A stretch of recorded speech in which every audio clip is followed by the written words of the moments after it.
합독하시겠습니다. 두기고가 내 사정을 다 너희에게 알려주리니 그는 사랑받는 형제요 신실한 일꾼이요 주 안에서 함께 종이 된 자라. 내가 그를 특별히 너희에게 보내는 것은 너희로 우리 사정을 알게 하고 너희 마음을 위로하게 하려 함이라. 신실하고 사랑을 받는 형제 오네시모를 함께 보내노니 그는 너희에게서 온 사람이라. 그들이 여기 일을 다 너희에게 알려주리라. 나와 함께 갇힌 아리스다고와 바나바의 생질 마가와 이 마가에 대하여 너희가 명을 받았음에 그가 이르거든 영접하라. 유스도라 하는 예수도 너희에게 문안하느니라. 그들은 할레파이나 이들만은 하나님의 나라를 위하여 함께 역사하는 자들이니 이런 사람들이 나의 위로가 되었느니라. 그리스도 예수의 종인 너희에게서 온 에바브라가 너희에게 문안하느니라. 그가 항상 너희를 위하여 애써 기도하여 너희로 하나님의 모든 뜻 가운데서 완전하고 확신 있게 서기를 고하나니 그가 너희와 라오디게아에 있는 자들과 히에라볼리에 있는 자들을 위하여 많이 수고하는 것을 내가 증언하노라.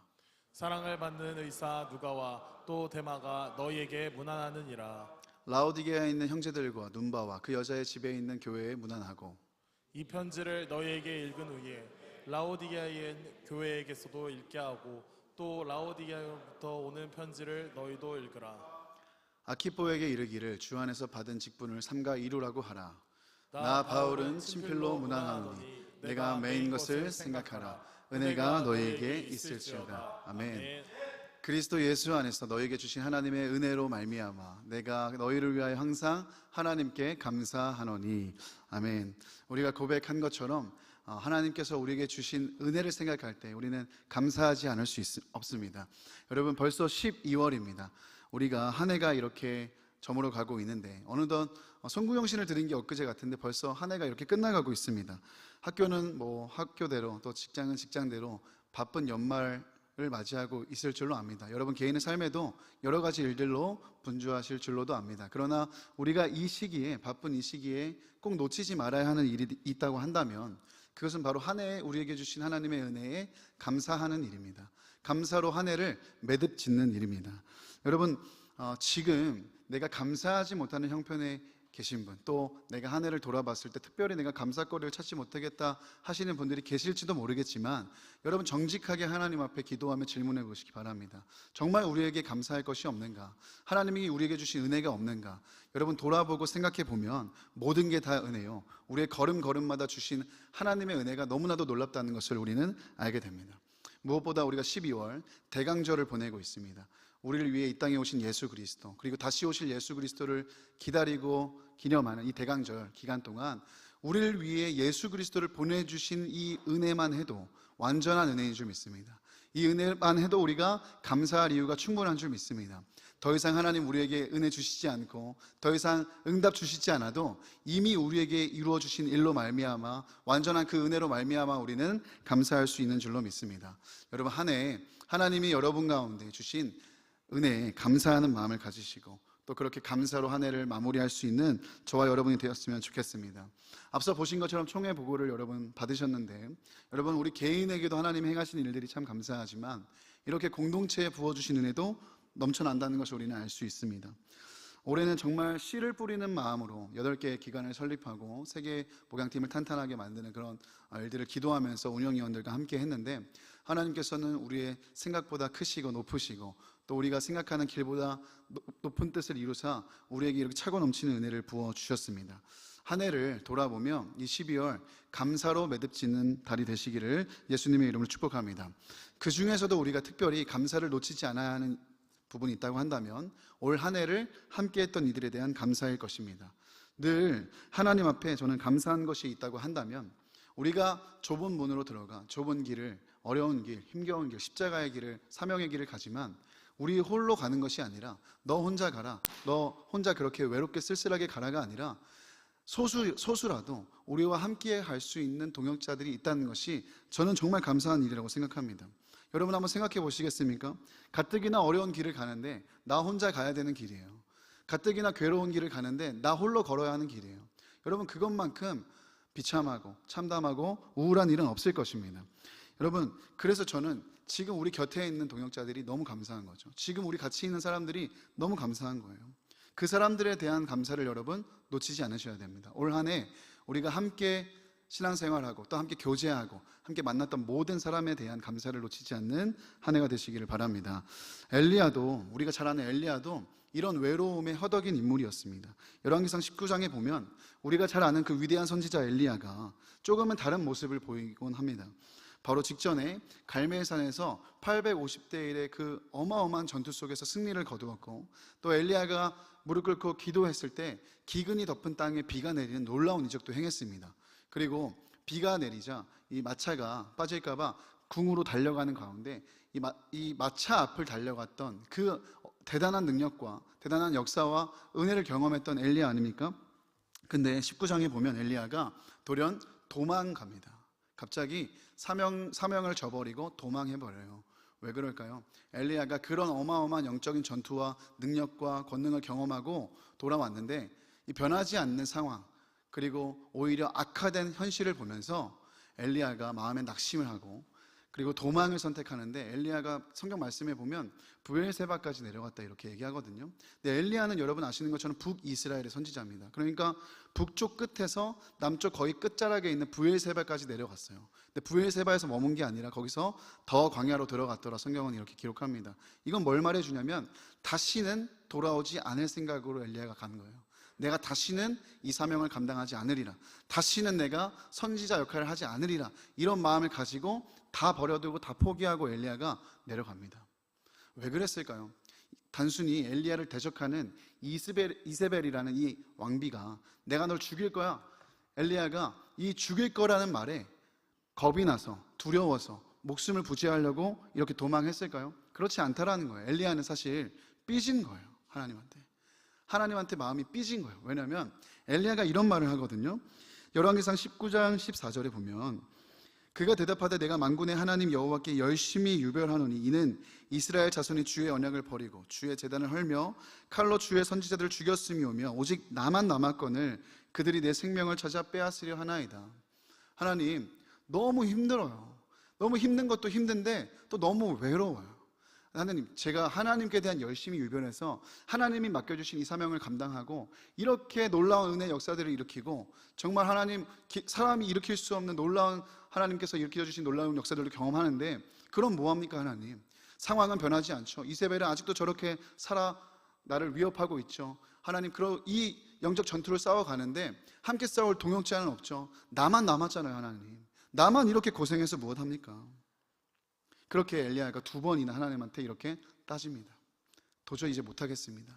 그렇게 떠난 엘리야가 이렇게 따져 물어요. 그때 하나님이 엘리야에게 이렇게 말씀하세요. 18절에 그러나 내가 이스라엘 가운데 7,000명을 남기리니 다 바알에게 무릎 꿇지 않고 다 바알에게 입맞추지 아니한 자니라. 세미한 음성 가운데 엘리야를 찾아오신 하나님이 그를 일으키시고 그에게 걸어가야 할 길을 가라 말씀하시고, 그 근거로 마지막에 이 말씀을 하세요. 잘 봐, 엘리야, 너가 가야 할 길을 가야 하는데 너 혼자 하는 거 아니야. 너 혼자 하는 거 아니야. 너 쓸쓸하게 그렇게 홀로 가는 거 아니야. 내가 너와 같은 바알과 아세라에게 무릎 꿇지 않는, 세상에게 무릎 꿇지 않고 신실하게 나를 섬기며 나의 사명을 감당하는 너와 같은 이들을 7,000명이나 남겨놨어. 너의 곁에 내가 7,000명의 동역자들을 남겨놨어. 엘리야가 이 말을 듣고 벌떡 일어나 다시 사명의 길을 뚜벅뚜벅 걸어가게 됩니다. 예전에 저도 비슷한 경험을 한 적이 있습니다. 엘리야에 비하면 너무 부끄럽지만 어쨌든 저도 제 젊은 날의 시간과 재정과 전부를 들여 정말 교회 사역뿐만 아니라 선교단체를 다 섬기며 그렇게 하나님 앞에 전심으로 드렸던 적이 있었어요. 근데 그렇게 섬기면 뭐 누가 격려라도 해주든지 아니면 동역이라도 해주든지 그러면 좋은데, 그게 아니라 뭐 조롱하는 소리만 들려오고 또 누가 잘한다고 격려나 해주나요? 그렇지 않아요. 그리고 누가 후원이라도 해주나요? 돈도 없는 가난한 신학생이 무슨 돈이 있다고 그런 사역들을 감당할 수 있겠습니까? 뭐 그런 어려운 형편들만 이어지는 거죠. 아무리 기도하고 아무리 기도해봐도 열리지 않는 상황 속에 마음은 지쳐가는데, 우리가 또 하나님께 받은 마음이 있으니까 뭐 캠프도 해야 되고 전도 집회도 해야 되고 여러 가지 사역을 하자라고 마음을 모았어요. 근데 돈이 없는 거예요. 그래서 우리는 건강한 몸이 있으니까 그렇게 일용직이라도 하고 아르바이트라도 하고 그렇게 야간 아르바이트도 하고 학업하고 주간에 학업하고 그렇게 하면서 돈을 다 모아가지고 그렇게 사역을 했던 적이 있습니다. 감사하게 하나님이 그 모든 시간 속에서 그 사역들 가운데 놀라운 열매들도 보게 하셨어요. 놀라운 은혜도 많이 부어주셨습니다. 정말 우리가 상상할 수 없는, 제가 상상할 수 없는 놀라운 일들을 많이 행해 주셨어요. 근데 그렇게 가다가도 이게 반복되고 수년 가다 보니까 엉뚱한 생각이 제 안에 들더라고요. 내가 왜 이렇게까지 해야 되지? 언제까지 내가 이렇게 참고 해야 되지? 이게 아무리 사명의 길이라지만 왜 나만, 그리고 같이 하고 있는 왜 우리만 이런 고생을 하는 것 같지? 아니, 신학교에 다른 사람들도 다 있는데, 다 전도사고 다 사역자고 다 다음 세대 비전 있다 얘기하고 다 그렇게 얘기하는데 왜 우리만 이런 식으로 사역을 해야 될까? 엉뚱한 외로움이 제 안에 몰려들 때쯤 하나님께서 저에게 새로운 사명을 부어주셨습니다. 그거는 바로 청년 사역의 장으로 저의 걸음을 옮기신 거였어요. 사실은 원래 저는 평생 청소년 사역만 할 줄 알았습니다. 평생 중고등부 사역만 할 줄 알았어요. 그렇게 마음도 받았었거든요. 근데 어느 날 간절히 기도하는데 하나님이 저의 걸음을 인도해 주셨어요. 청년들을 만나게 하시는 거예요. 그러면서 지금까지, 제가 이전 사역지부터 지금 시냇가 푸른 청년교회에 섬기는 지금까지 하나님이 청년 사역의 현장에서 저에게 무엇을 보게 하시고 느끼게 하시고 말씀하셨냐면, 엘리야와 같이 그렇게 말씀하시는 거예요. 너 혼자 하는 거 아니야. 너 혼자 그렇게 하는 거 아니야. 봐봐, 이렇게 귀한 청년들이, 이렇게 귀한 보배로운 청년들이 이 시대에 이렇게 많이 남아있어. 세상에게 무릎 꿇지 않고 바알과 아세라에게 절하지 않고 하나님을 생명 다해 사랑하고 섬기는 이렇게 보배로운 청년들이 아직도 이 시대에 이렇게나 많이 있어. 하나님 나라나 주님의 몸된 교회를 섬기는 일, 영혼들을 사랑하고 섬기는 일에 있어서는 자기 삶을 깨뜨리고 달려나오는, 정말 이 시대에도 하나님께서 세워두신, 남겨두신 7,000병기와 같은 이들이 아직도 남아있다는 것을 청년 사역을 하면 할수록 저는 보게 됩니다. 그리고 감사하게 돼요. 그렇구나, 돌아보니 정말 귀한 동역자들이 많은 거예요. 제가 몰랐을 뿐이에요.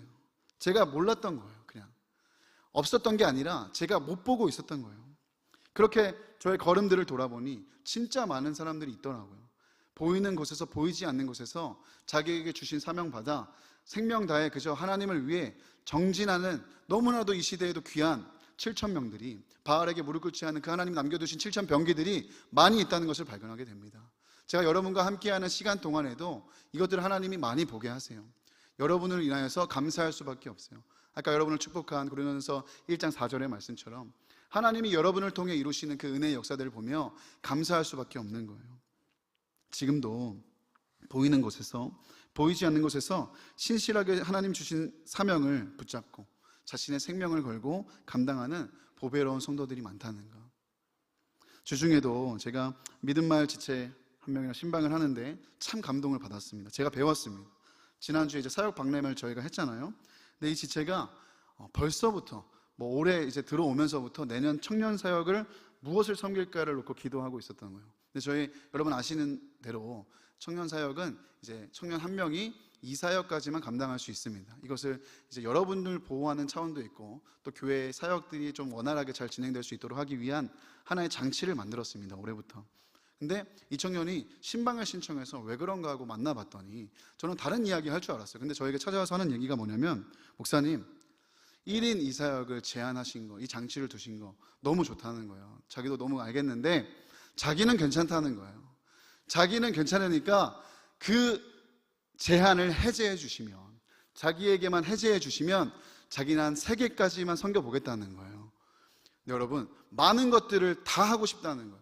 이것도 좋고 이것도 좋고 너무 기대되고 설레고 너무 좋은데 추려도 도저히 안 되겠다는 거예요. 2개를 못 고르겠다는 거예요. 그러니까 목사님 저에게만 허용해 주시면 제가 조용히 하고 3개를 잘 섬겨보겠습니다, 이렇게 얘기를 하는 거예요.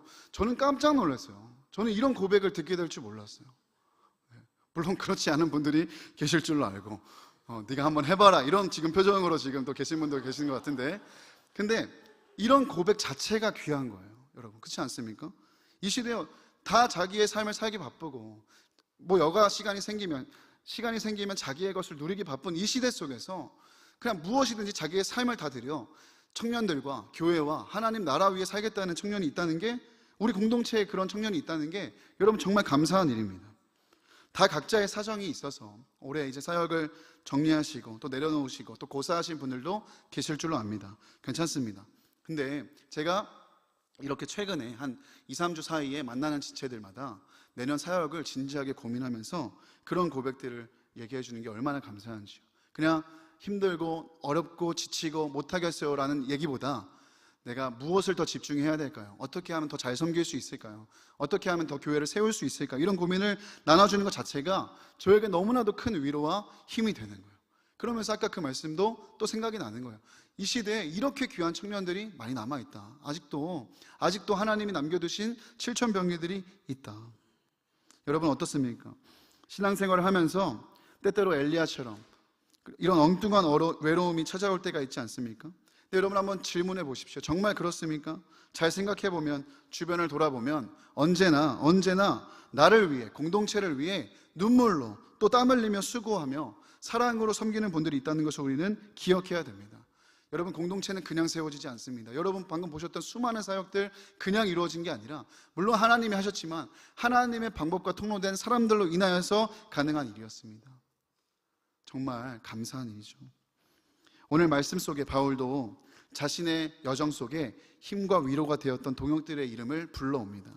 골로새서는 여러분 아시는 대로 바울이 로마 감옥에서 옥중서신을 기록한 책 중에 하나입니다. 비록 바울이 골로새를 직접 세우거나 가본 적은 없지만 이 감옥에 있을 때 골로새 교회를 세웠던 에바브라라는 사람을 통해서 골로새의 이야기를 많이 듣습니다. 그 이야기를 듣고 바울이 사랑의 마음이, 정말 그들을 아끼는 마음이 부를 듯 일어나서 친필로 골로새에 보내는 편지를 적은 게 골로새서입니다. 18절에 바울이 친필로 내가 문안한다 이렇게 씁니다. 당시에는 말하면 받아 적어 대피라는 시대였습니다. 여기서 바울이 친필로 썼다는 건 그들을 향한 애틋한 바울의 마음, 절절한 사랑의 마음을 담아, 정성을 담아 이 편지를 쓰고 있다는 것을 얘기하는 거예요. 그러면서 그 서신의 마지막 부분인 오늘 본문에서 바울은 지금까지 그의 여정 속에서 하나님이 곁에 두신 사람들을 소개해 올리고 그들의 문안 인사를 전합니다. 여기에 여러분 보시면 7절에 바울의 서신을 전달했던 사랑받는 자, 교회의 사랑받는 자, 바울의 전달자였던 두기고, 그리고 10절에 그와 늘 함께 동역했던 아리스다고도 있습니다. 12절에 보시면 골로새 교회를 세운 에바브라, 14절에 누가나 데마, 여기서 데마는 다른 서신에 보면 세상을 사랑하여 떠난 데마가 나오는데 그 데마가 아니고 여러분 끝까지 신실하게 주의 사명을 감당했던 데마라고 학자들은 추정합니다. 어쨌든 그 데마, 그리고 골로새 교인들도 알만한 이 반가운 이름들을 불러 일으키며 그들의 인사를 전하고 그들의 수고를 한 번 더 치하합니다. 여러분 여기까지는 쉽습니다. 그죠? 누구나 다 인정하고 누구나 다 공로가 있고 너무나도 친숙한, 오히려 초대교회 성도들에게 이런 이름들이 이렇게 영웅처럼 들려지는 위대한 초대 교부와도 같아지는 그런 이름들입니다. 근데 그 다음이 문제인데요.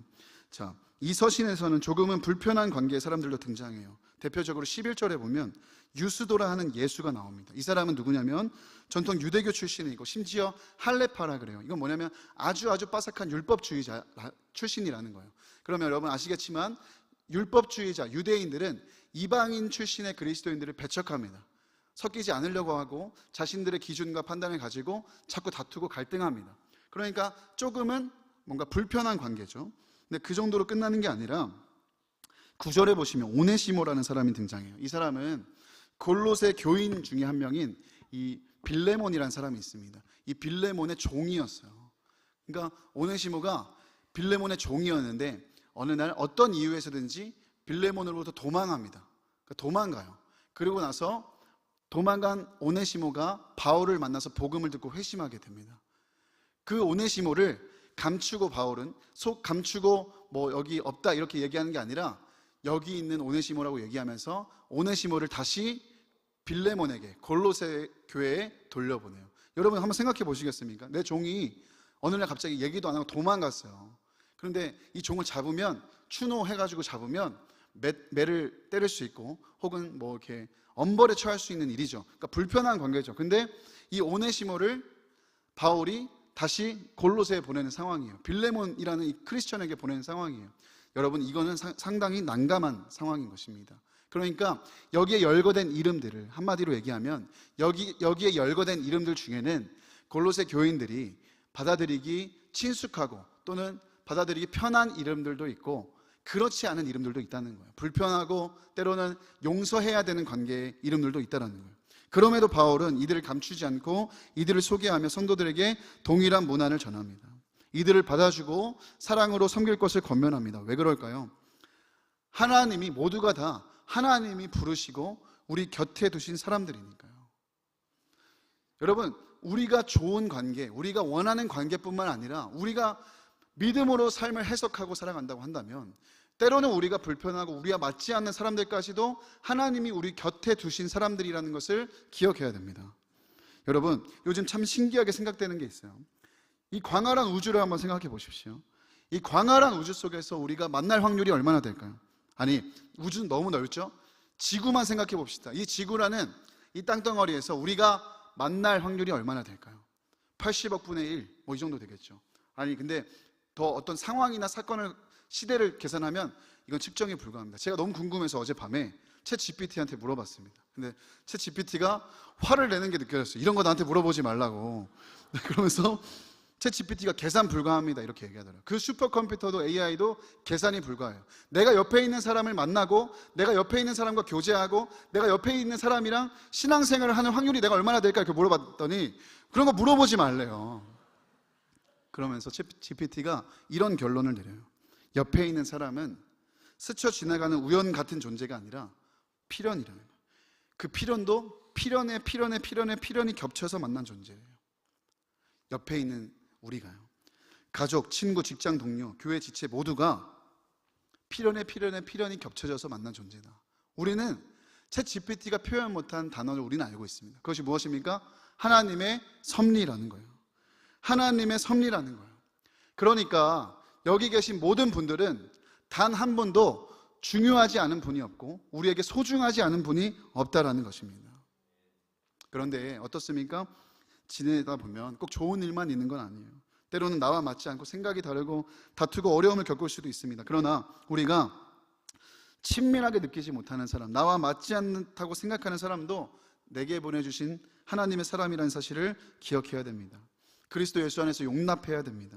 까다롭고 제약이 많고 한계가 많고 선을 긋는 나의 사랑으로 하는 게 아니라 나 같은 사람도 받아주신, 나 같은 사람도 용납하신, 용서하신 그리스도 예수의 사랑으로 서로를 용납해야 될 줄 믿습니다. 바울은 먼저 그 사랑을 경험했고 그 사랑을 실천했던 사람입니다. 10절 말씀에 보면 바울이 지금 자신과 함께 갇혀있는 사람들을 소개하면서 바나바의 생질, 바나바의 사촌동생 마가를 소개합니다. 여러분, 마가라는 인물은 여러분 아시는 것처럼 바울과 바나바 이렇게 셋이서 선교 여행길에 올랐다가 중도 포기한 사람입니다. 아, 너무 힘들다. 이거 아닌 것 같다. 난 더 이상 못하겠다. 난 집으로 돌아가야겠다. 그렇게 해서 바울에게 씻을 수 없는 상처와 그리고 바울의 선교 여행에 힘을 뺐던 사람이에요. 그러니까 바울에게 있어서 마가라는 사람은 껄끄러운 사람입니다. 왜요? 이 일로 인하여서 바울과 바나바가 다투고, 여러분 바울과 바나바는 정말 떨어질 수 없는 그런 사이 아니었습니까? 근데 마가를 다시 데리고 가는 문제 때문에 바울과 바나바가 갈라서요. 그래서 그때부터 바울과 실라가 같이 가고 바나바와 마가가 같이 가는 이런 일들이 생기는 거죠. 그러니까 마가라는 사람은 바울에게 아주 불편한 사람입니다. 관계를 깨뜨렸고 사명을 걸어가는데 힘을 뺐고 나의 마음에 상처를 준 용서하기 어려운 사람이에요. 근데 그가 지금 바울의 인생의 끝에 이 로마 감옥에 같이 갇혀 있어요. 왜요? 함께 복음을 전하다가 다투고 불편하고 원수 같은 사이라도 우리는 믿어야 합니다. 주님 안에서 얼마든지 하나 될 수 있습니다. 주님 안에서 용납될 수 있습니다. 문제는 무엇입니까? 우리가 안 될 거라고 포기하는 거예요. 우리가 그건 안 되는 거라고 단정하는 거예요. 사랑하려고 애초에 하지 않는 그 태도가 문제인 거예요. 우리는 그래서 오늘도 이 말씀 앞에 서야 됩니다. 요한복음 13장 35절 말씀 여러분 한번 같이 읽어주시기 바랍니다. 함께 했습니다. 시작. 너희가 서로 사랑하면 이로써 모든 사람이 너희가 내 제자인 줄 알리라. 여러분 예수님 사랑하십니까? 여러분 예수님의 제자입니까? 그럼 누가 제자라고 할 수 있겠습니까? 예배를 많이 드리는 사람이요, 기도를 하는 사람이요, 사역을 많이 하는 사람이요? 아니요. 여기서 말하는 제자의 조건은 단 하나입니다. 사랑하는 사람입니다. 예수님의 사랑으로 사랑하는 사람입니다. 초대교회 성도들은 세상이 흉내낼 수 없는 사랑으로 세상을 변화시킨 사람들입니다. 그들이 모이면 뭘 했을까요, 여러분? 뭔가 훈련하고 이런 것도 했으면 참 좋았겠지만 그들에겐 시간이 없었습니다. 절대적으로 시간이 없었어요. 왜요? 초대교회는 예수를 믿는다고 핍박과 박해가 있던 시대입니다. 여러분, 이렇게 함께 우리가 오늘 예배를 드리다가도 다음 주에 예배 드릴 때에는 누군가 없어지는 사람들이 생겨요. 어떻게 된 겁니까? 잡혀가는 거예요. 고문당하는 거예요. 순교당하는 거예요. 그러니까 초대교회는 모이면 뭐 하는 거예요? 마지막인 것처럼 사랑하는 거예요. 마지막인 것처럼 서로 교제하는 거예요. 마지막인 것처럼 위로하고 격려하는 거예요. 현대에 우리가 이렇게 좋은 환경에서 예배드리고 이렇게 편안하게 예배를 드리는 환경 속에서 놓치고 있는 부분이 있다고 한다면 저는 이것이라고 생각합니다. 예배를 그저 내가 받고 누리는 서비스로 생각한다는 거. 여러분, 우리가 모이는 이 예배, 공회로 모이는 이 예배는 그 이상의 의미가 있습니다. 목장 모임, 소그룹 모임 하는 이유가 여기에 있습니다. 우리는 오늘, 주어진 오늘을 다음이 없는 것처럼, 다음 주에 만나지 못할 것처럼 만났을 때마다 마지막인 것처럼 사랑하고 마지막인 것처럼 위로하고 마지막인 것처럼 격려하고 교제하는 사이가 되어야 될 줄 믿습니다. 여러분, 곁에 주신 사람들에게 마지막인 것처럼 사랑해 주세요. 그렇게 소중히 여겨주세요. 골로새서 4장 11절 말씀에 이런 사람들이 나의 위로가 되었다. 바울이 이렇게 얘기합니다. 이 모든 사람들, 그 중에서 내가 원하는, 콕콕 원하는 사람들 뿐만 아니라 나의 원수 같은 사람들, 나와 다퉜던 사람들까지도, 불편한 관계의 사람들까지도 나에게 모두 위로가 되는 존재였다. 마가도, 오네시모도 모든 이들이 바울과 우리의 위로가 되었다라고 얘기하고 있습니다. 한 주간 이 말씀을 묵상하며 기도하며 준비하는데 작은 이슈가 있었습니다. 교회 안에서 갈등으로, 작은 갈등이 있어서 관계적으로 어려움을 당한 한 지체와 이야기를 나눴었어요. 네, 이렇게 이야기를 나누다가 원래 너무 좋은 관계였는데 잠깐 서로에 대한 오해로, 그리고 약간 작은 갈등이 있어서 서먹해진 그런 상황 속에 있었습니다. 그래서 힘든 상황 속에 있는 이 지체와 이야기를 나누면서 이렇게 얘기했죠. 이렇게 끝내면 안 된다. 오늘 당신이 여기 있기까지 그 관계 속에서 하나님이 어떤 일들을 행하셨는지 기억해야 된다. 그때 하나님이 거기 그 사람을 둬서 당신이 여기 있는 것이 아니냐. 때로는 불편한 관계, 깨어진 상황 속에서도 하나님은 버려지는 사건이 없게 하십니다. 하나님 반드시 합력하여 선을 이루어 가십니다.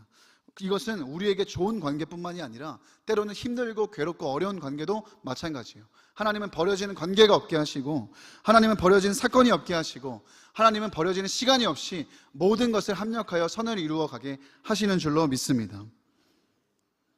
그래서 여러분, 지나고 보면 우리는 분명히 알게 됩니다. 그때 거기 그 자리에 그 사람이 있었기 때문에, 그리고 내가 있었기 때문에 하나님이 합력하여 선을 이루사 오늘이 있게 하셨다는 것을. 그러므로 사랑하는 여러분, 하나님을 신뢰하셔야 됩니다. 하나님은 우리가 알지 못하는 시간과 공간 속에서도 일하고 계십니다. 하나님은 바울 같은 사람도, 마가 같은 사람도, 오네시모 같은 사람도 다루시고 변화시켜 가시는 분이십니다. 그렇게 저와 여러분을 하나님은 만나주셨고 변화시켜 주셨습니다. 우리의 변화만 보아도 다른 사람들이 변화될 것이라 기대할 수 있지 않겠습니까? 주님 안에서 사람은 변한다는 것입니다. 나를 변화시키고 빚어가신 하나님은 저 사람도 빚어가시고 변화시킬 수 있는 분입니다. 그러므로 우리가 사랑하려고 할 때, 누군가를 용서하려고 할 때 당장 눈앞에 있는 그의 어떠함 때문에 주저하는 게 아니라 하나님의 신실하심에 기대어 우리는 사랑해야 됩니다. 비록 지금은 우리 생각에 답답하다, 도저히 이해가 안 된다, 도대체 왜 저럴까, 그 연약함 때문에 내가 상처받고 힘 빠지고 어려움을 겪을 수 있지만 결국 하나님께서 빚어가실 것을 믿으며 그를 위해 기도하고 중보하고 무엇보다 그가 하나님을 만나기를 위해 기도해주는 우리가 되어야 할 것입니다. 사랑하는 여러분, 하나님이 두신 서로는 서로에게 힘과 위로가 되는 존재입니다. 그렇다면 정말 중요한 건 우리가 서로 곁에 있을 때 표현하고 감사할 수 있어야 된다는 거예요. 감사도 때가 있습니다. 타이밍을 놓치면 감사하고 싶어도 감사할 수 없는 때가 옵니다. 우리 생각엔 항상 만날 것 같죠? 항상 옆에 있을 것 같죠? 근데 우리가 언제 어떻게 갑자기 이별하게 될지 모릅니다. 비단 이 세상을 떠나는 일만 하는 게 아니라 여러분, 당장 내년만 해도 지방으로 다시 본가로 돌아가는 청년이 있고, 그죠? 잠깐 왔다가도 다시 떠나가는 청년이 있고, 그렇기 때문에 여러분, 감사할 수 있을 때 감사하고 사랑할 수 있을 때 사랑해야 할 것입니다. 우리 매 순간 진짜 마지막처럼 서로에 대하여 후회 없이 사랑하는 우리 공동체가 되기를 원합니다. 우리 옆 사람에게 인사할까요? 당신이 나의 위로요, 당신이 나의 기쁨입니다.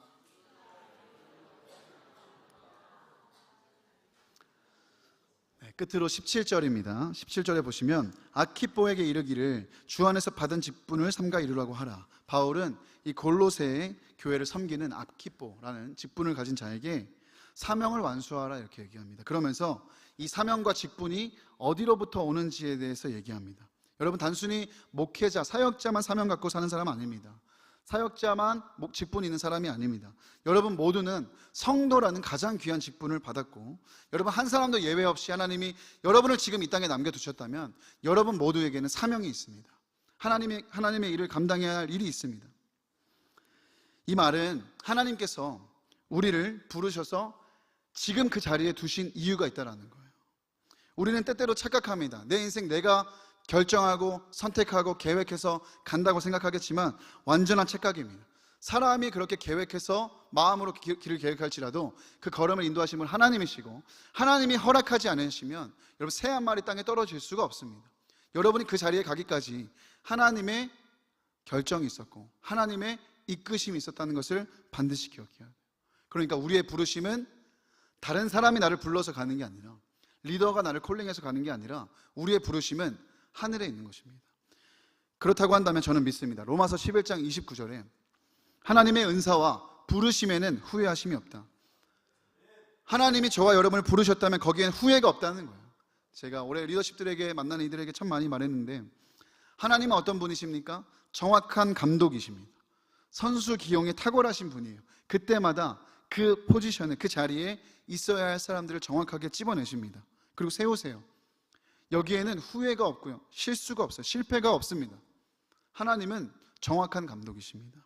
그렇다고 한다면 여러분, 하나님이 2025년에 나를 이곳에, 그리고 나를 그곳에 두신 이유가 있다는 거예요. 그리고 그 부르심에는 후회하심이 없대요.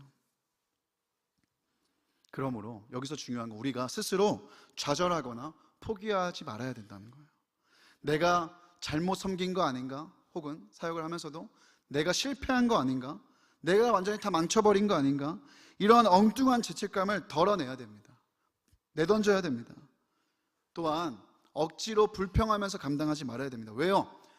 사람이 시킨 게 아니라 하나님이 부르신 자리라니까요. 하나님이 여러분을 두신 자리라니까요. 그럼 여러분, 이건 가장 기쁘고 영광스러운 부르심이라는 것을 믿으셔야 돼요. 하나님이 우리를 어둠에서 빛으로 불러주신 것만 해도 감사하고, 죄와 사망에서 생명으로 불러주신 것만 해도 감사하는데, 우리가 그토록 사랑하는 주님, 그 주님을 위해서 뭐라도 할 수 있는 것이 감사하는 것 아니겠습니까? 주님 우리에게 주신 은혜만 생각하면 뭐라도 하는 것이 여러분 감사한 거 아닙니까? 그 사랑을 어떻게 다 갚을 수 있겠습니까? 우리가 무엇 한다고, 무엇 드린다고 그 사랑을 갚을 수 있겠습니까? 무엇이라도 내가 드릴 수 있다는 게 얼마나 감사한 일인지. 여러분, 하나님이 나를 부르시고 두신 그 자리요, 교회 안에서의 사역의 자리, 사명의 자리뿐만 아니라 여러분 가정에서, 직장에서, 일터에서, 학교에서 여러분을 부르시고 두신 그 자리가 가장 영광스럽고 가장 기쁘고 가장 복된 자리임을 믿으시길 바랍니다. 저는 정말 이렇게 앞에 서서 설교하고 예배인도 하고 이런 것뿐만이 아니라 주님을 위한 일이라면, 이렇게 해서 주님 기뻐하시는 일이라면 무엇이든지 할 준비가 되어 있습니다. 그냥 남들이 보든 보지 않든, 냄새나는 거, 더러운 거, 남들 하기 싫어하는 거 가서 제가 그것만 주님을 위해서 섬길 수 있다고 한다면 저는 정말 기쁨으로 영광스럽게 여기며 섬길 준비되어 있습니다. 그래서 지지난주에 연기도 했잖아요.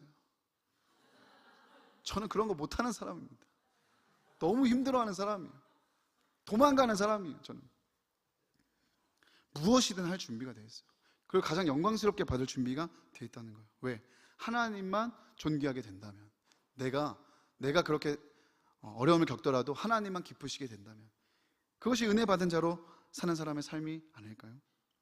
주님은 나를 위해 생명을 다 내어주시는데 내가 그런 주님을 위해 뭐라도 드릴 수 있다는 것이 얼마나 감사합니까?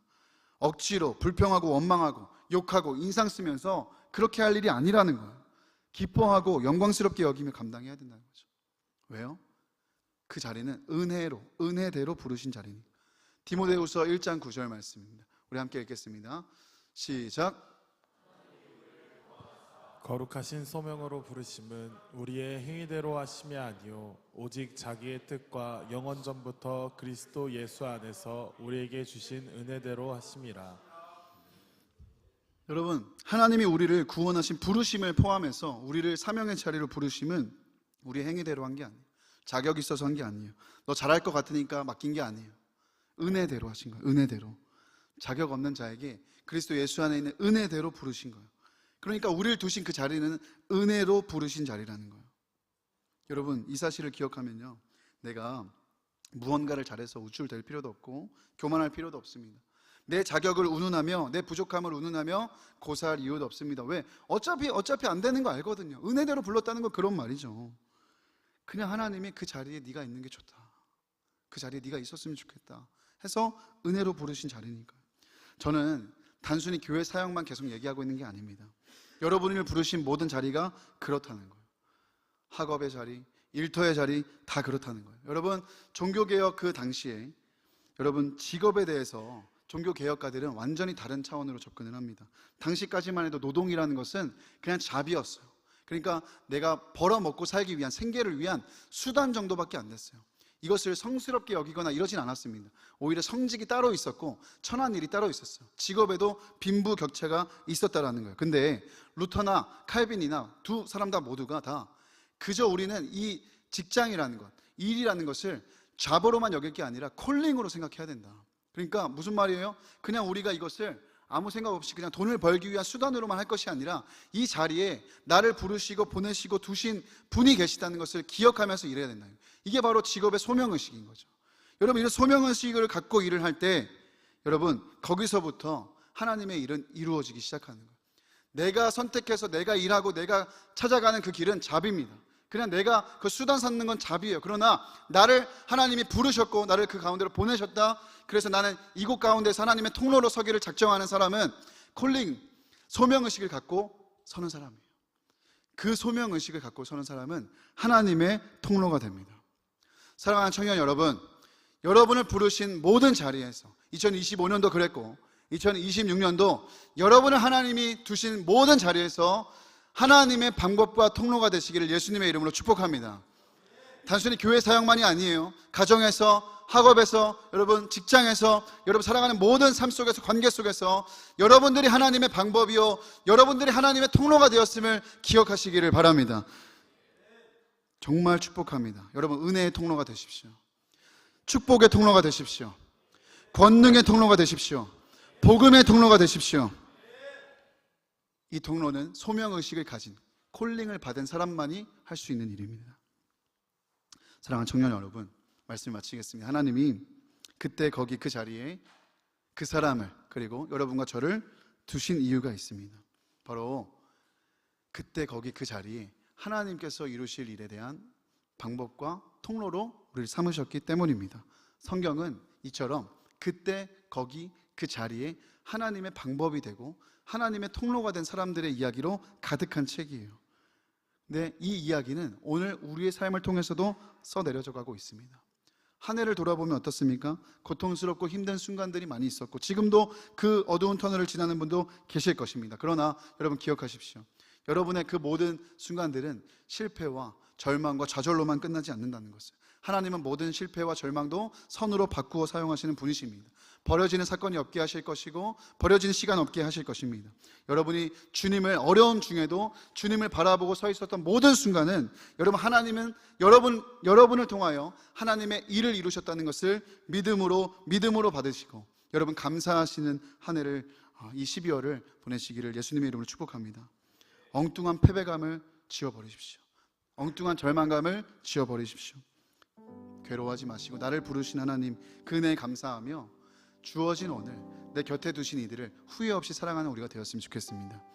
여러분, 그때 거기 그 자리에를 현재로 적용해보면 어떻게 됩니까?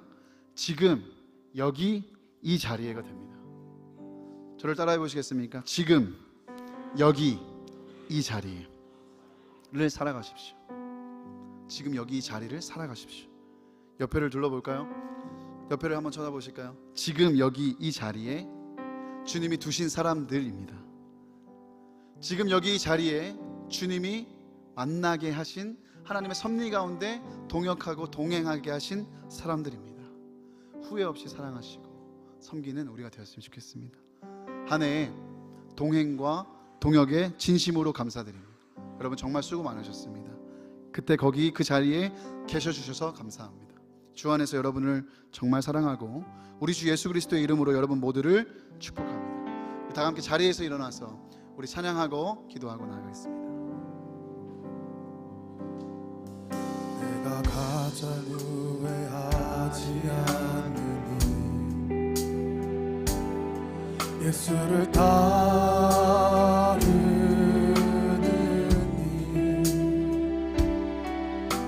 내 꿈을 버리고 내 사랑들 뒤로 하고 나를 부르신 주님과 동행하느니 나의 평생에 소원하느니 예수를 닮아가느니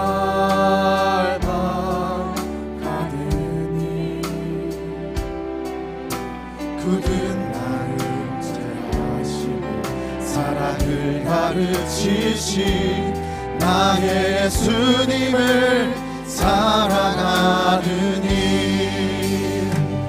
날 부르심에 감사 날 놓지 않으신 감사 하늘 보좌 버리고 날 사랑하심에 감사 나의 모든 삶을 남은 모든 인생을 예수님과 함께 걷겠습니다. 다시 한번 처음부터 고백했으면 좋겠습니다. 내가 가장 후회하지 않으니 예수를 따르느니 내 꿈을 버리고 내 사랑을 뒤로하고 나를 부르신 주님과 동행하느니 나의 평생에 소원하느니 예수를 닮아가느니 굳은 마음 제하시고 사랑을 가르치신 나의 예수님을 사랑하느니 날 부르심에 감사 날 놓지 않으신 감사 나를 보자 버리고 날 사랑하심에 감사 나의 모든 삶을 남은 모든 인생을 예수님과 함께 걷겠습니다. 날 부르심에 감사 날 부르심에 감사 날 놓지 않으신 감사 나를 보자 버리고 날 사랑하심에 감사 나의 모든 삶을 남은 모든 인생을 예수님 우리 마지막으로 전심으로 고백하기 원합니다. 날 부르심에 감사 날 부르심에 감사 날 놓지 않으신 감사 나를 보자 버리고 날 사랑하심에 감사 나의 모든 삶을 남은 모든 인생을 예수님과 함께 걷겠습니다. 우리 오늘 말씀 붙잡고 기도할 때 먼저 하나님 앞에 감사하며 기도했으면 좋겠습니다. 하나님 한 해를 돌아보면 남는 것은 감사입니다. 남는 것은 주님의 은혜입니다. 하나님 그때 거기 그 자리에 내가 완전히 무너지고 쓰러지지 않도록 하나님 그 사람을 보내주시고 나를 그렇게 만나주시고 하나님의 은혜를 주신 은혜에 감사를 드립니다.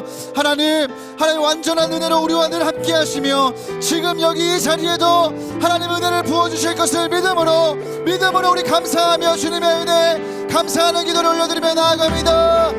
주여 살아계신 아버지 하나님 자리에서 하나님께서 이루신 은혜를 입고 만나게 하신 사람들을 믿고 하나님 그로 인하여서 아버지의 영광을 드리고 아버지 또 내가 아버지 그 자리에서 하나님의 도움을 쓰임받도록 인도해 주시며 감사합니다. 하나님 돌아보면 하나님의 은혜가 너무나도 큽니다. 그때 거기 그 자리에 두신 사람들을 만나게 하셔서 하나님 오늘은 내가 있게 하시고 아버지 오늘 은혜로 감사로 매듭질 수 있도록 도와주시며 감사를 드립니다. 하나님 또한 아버지 번영이는 사건이 없이 아버지 인도해 주시니 감사합니다. 아버지 때로는 힘들고 너무 고통스럽고 괴롭고 인생의 어두운 터널을 지나는 것 같은 순간들이 있었지만 하나님 돌아보면 은혜요 돌아보면 감사함을 고백합니다. 하나님 감사합니다. 하나님 감사합니다. 아버지 우리에게 완전한 은혜를 주시며 감사합니다. 아버지 우리가 힘들고 괴롭고 아버지 인생의 어두운 터널을 지나는 순간도 있었지만 하나님 때마다 도우시고 때마다 공급하시고 아버지 그때 거기 그 자리에 그 사람을 만나게 하시고 그 말씀을 만나게 하시고 그 은혜를 만나게 하시므로 말미암아 아버지 오늘 이 자리에 우리가 나와 아버지 하나님께 감사를 고백할 수 있도록 인도하시며 감사합니다. 주님 감사합니다. 아버지 하나님 찬양합니다. 하나님 모든 영광과 하나님 모든 존귀를 받아 주옵소서. 아버지 남는 것은 감사밖에 없습니다. 아버지 은혜밖에 없습니다. 아버지 우리가 이 안으로 마무리하며 아버지 12월 아버지 주님 앞에 우리가 감사를 하시자 나누게 하시고 주님 주신 사람들을 아버지 주신 사람들을 아버지 하나님 붙잡고 아버지 나아갈 수 있도록 인도해 주시옵소서.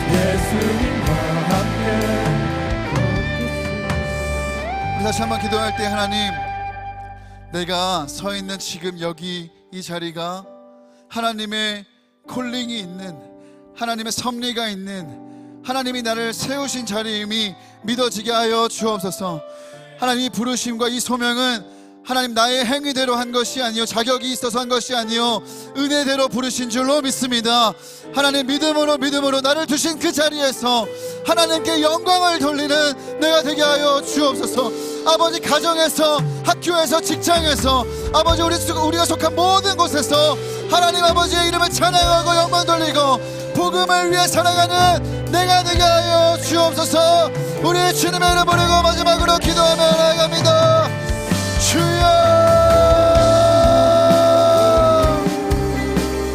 살아계신 아버지 하나님 지금 여기 이 자리는 내가 결정해서 온 것이 아니요 내가 계획해서 온 것이 아니요 하나님 내가 선택해서 이룬 것이 아니요 하나님 우연이 아니요 아버지 필연이 겹쳐서 하나님의 섭리 가운데 하나님 나를 부르시고 세우신 자리에 무너지는 은혜가 있게 해주시기를 원합니다.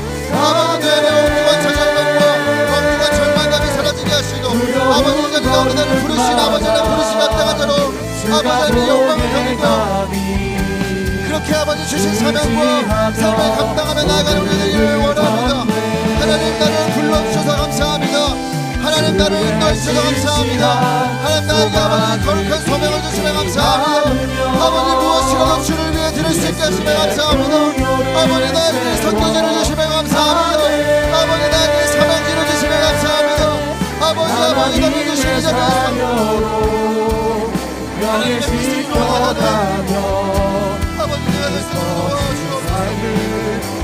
아버지 주님이 부르신 아버지 자리를 기억하며 하나님 거룩하게 아버지 부르시는 자리를 충성스럽게 끝까지 아버지 믿음과 사랑을 충만함으로 감당해 나가는 게 되기를 원합니다. 주님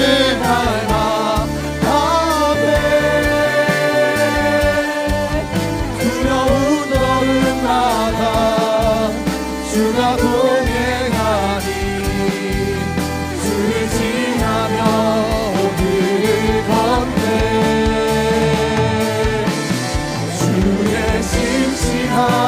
소망을 깊이 담으며 예수의 풍요를 채워 하나님 그리스도로 살게 하소서. 주님 아버지 나를 주신 하나님께서 하나님 복음을 위하여 하나님 나라 위하여 영광적인 삶을 살게 하소서.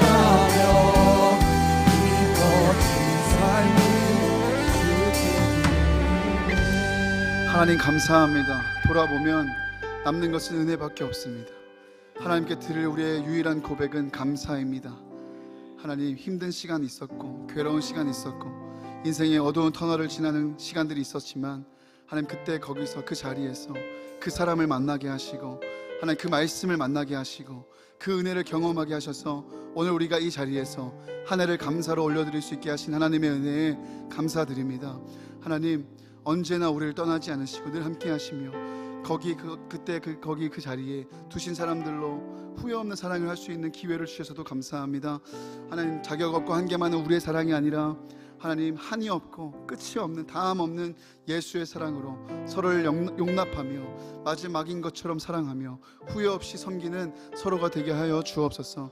아버지 우리 공동체를 평안에 매는 줄로 하나 되게 하신 것을 힘써 지키게 하여 주옵시고 정말 서로 사랑할 때 예수께서 우리를 사랑하신 것 같이 하나님 우리가 생명을 다해 사랑하는 우리 공동체가 되게 하여 주옵소서.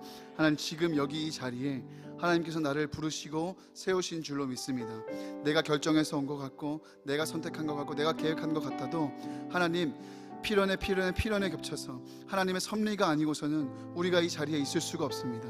하나님 주신 이 자리를 감사하며 하나님 이 사명을 거룩하게 여기고 영광스럽게 여기며 기쁨으로 감당하는 주를 위해 무엇이라도 드릴 수 있는 것에 감사하는 우리가 되게 하여 주옵소서. 아버지 감사합니다. 나에게 이 가정을 주셔서 감사합니다. 나에게 이 학교를 주셔서 감사합니다. 나에게 이 일터를 주셔서 감사합니다. 하나님 우리 교회를 주셔서 감사합니다. 우리 나라를 주셔서 감사합니다. 하나님 이렇게 기도할 수 있는 동역들을 주셔서 감사합니다. 하나님 지금 여기 이 자리에서 곁에 있는 우리가 정말 하나 되어 하나님께 영광을 돌리는 아름다운 청년교회가 세워져 가게 인도하여 주옵소서. 감사드리며 이 모든 말씀 우리 주 예수님의 이름으로 기도합니다. 다 자리에 앉으시겠습니다. 2025년 우리 마지막 성찬을 나누도록 하겠습니다. 주님이 잡히시던 밤에 제자들을 불러 모으시고 빵을 가지사 축복하시고 떼어 나눠주며 말씀하셨습니다. 이것을 받아 먹으라. 이것은 너희를 위하여 주는 내 몸이니라. 너희가 이를 행하여 나를 기념하라 하셨습니다.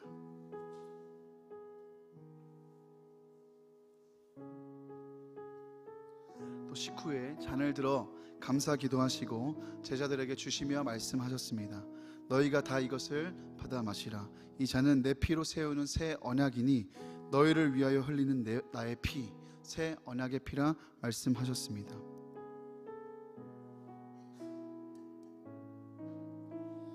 오늘 우리가 주님의 말씀에 순종하여 성찬을 나눌 때 주님의 십자가 능력과 십자가의 은혜가 다시 한번 회복되고 일어나고 역사하고 흘러가기를 원합니다.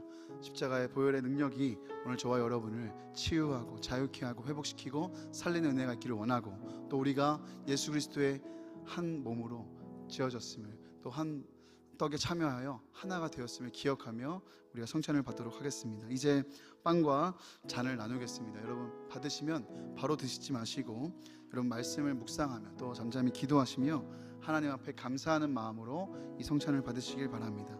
세례 교인 이상인 분들은 참여하실 수 있겠습니다. 지금부터 분명하겠습니다.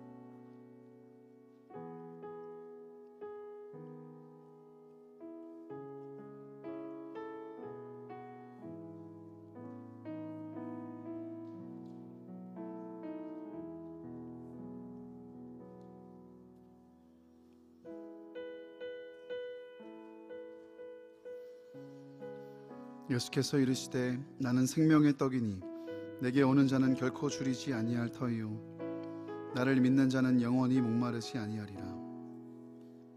나는 하늘에서 내려오는 살아있는 떡이니 사람이 이 떡을 먹으면 영생하리라. 내가 줄 떡은 곧 세상의 생명을 위한 내 살이니라 하시니라. 우리가 축복하는 바 축복의 잔은 그리스도의 피에 참여함이 아니며 우리가 떼는 떡은 그리스도의 몸에 참여함이 아니냐. 떡이 하나요 많은 우리가 한 몸이니 이는 우리가 다 한 떡에 참여함이라. 친히 나무에 달려 그 몸으로 우리 죄를 담당하셨으니 이는 우리로 죄에 대하여 죽고 의에 대하여 살게 하려 하심이라. 그가 채찍에 맞음으로 너희는 나음을 얻었나니.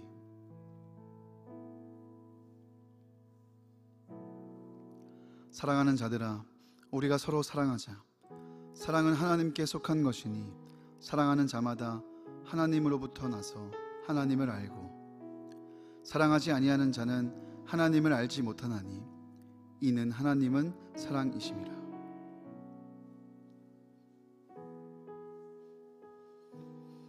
우리를 위해 주신 우리 주 예수 그리스도의 몸이 우리를 영생에 이르도록 보호해 주십니다. 그리스도께서 여러분을 위하여 죽으심을 기억하며 믿음과 감사로 이 빵을 받으시길 바랍니다. 혹시 아직 빵을 받지 못하신 분이 계시다면 손을 들어 표시해 주시면 가져다 드리겠습니다. 이제 잔을 받으시겠습니다. 잔을 받으시고 충분히 기도하시고 다 드신 후에는 통로 쪽으로 빈 잔을 두시면 우리가 예배가 마치고 수거하도록 하겠습니다.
만일 우리가 죄가 없다고 말하면 스스로 속이고 또 진리가 우리 속에 있지 아니할 것이요. 만일 우리가 죄를 자백하면 그는 미쁘시고 의로우사 우리 죄를 사하시며 우리를 모든 불의에서 깨끗하게 하실 것이요. 나의 자녀들아, 내가 이것을 너희에게 쓰면 너희로 죄를 범하지 않게 하려 함이라. 만일 누가 죄를 범하여도 아버지 앞에서 우리에게 대언자가 있으니 곧 의로우신 예수 그리스도시라.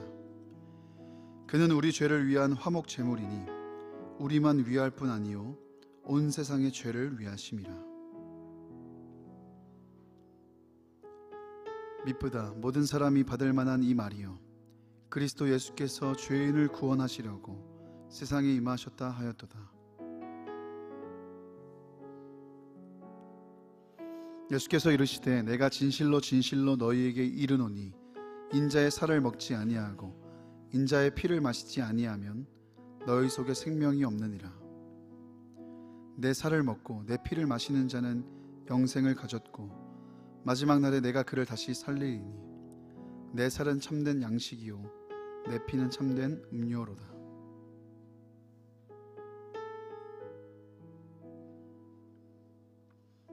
영원하신 성령으로 말미암아 흠없는 자기를 하나님께 드린 그리스도의 피가 어찌 너희 양심을 죽은 행실에서 깨끗하게 하고 살아계신 하나님을 섬기게 하지 못하겠느냐.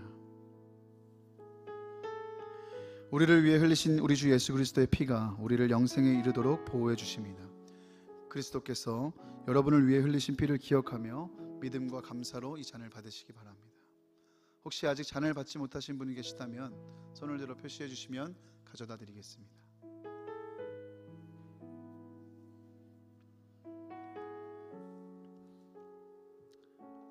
기도하겠습니다. 살아계신 아버지 하나님 감사합니다. 우리가 마지막 또 2025년 성찬을 나누며 예수 그리스도의 십자가의 은혜, 그 완전한 은혜를 다시 새기고 또는 그 감격을 붙잡고 한 해를 마무리하게 하시니 감사합니다. 하나님, 오늘 함께 나눈 이 성찬을 통하여서 그리스도의 십자가 보혈의 능력이 흘러갈 수 있도록 도와주옵시고, 하나님 모든 묶인 것들이 풀어지게 하시고 병든 것들이 회복되게 하시고, 또 하나님 눌린 것들에서 자유하게 될 수 있도록 도와주시며, 하나님 죄와 사망의 권세가 우리를 주장하지 못하도록 그리스도의 보혈이 우리의 심령을 덮어 주옵소서. 하나님, 우리가 주 안에서 한 떡에 참여하여 하나님 우리가 하나 되었음을 확인했습니다. 서로를 지체로 여기며 한 몸으로 여기며 용납하고 용서하고 사랑하는 우리가 되게 하여 주옵소서. 그 일을 이루실 주님을 찬양합니다. 사람의 힘으로도 능으로도 안 되는 줄 믿습니다. 오직 영으로 되는 줄 믿습니다. 성령님, 우리를 성령의 평안에 매는 줄로 하나 되게 인도하여 주옵소서.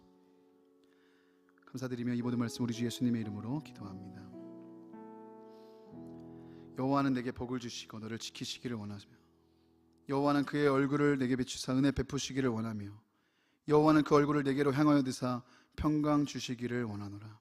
이제는 우리 주 예수 그리스도의 은혜와 아버지 하나님의 무한하신 사랑하심과 성령님의 내주 감화 감동 교통 충만의 역사가 오늘 말씀을 붙들고 우리를 부르신 그 자리에서 후회 없이 하나님과 우리 서로를 사랑하며 또 맡겨주신 사명을 감당하기로 결단하는 우리 귀한 예배자들 머리머리 위에 시냇가 푸른나무 교회와 한국교회와 나라와 민족과 열방에 있는 모든 교회들 위해 이제로부터 영원까지 함께 하시기를 간절히 축원하옵나이다.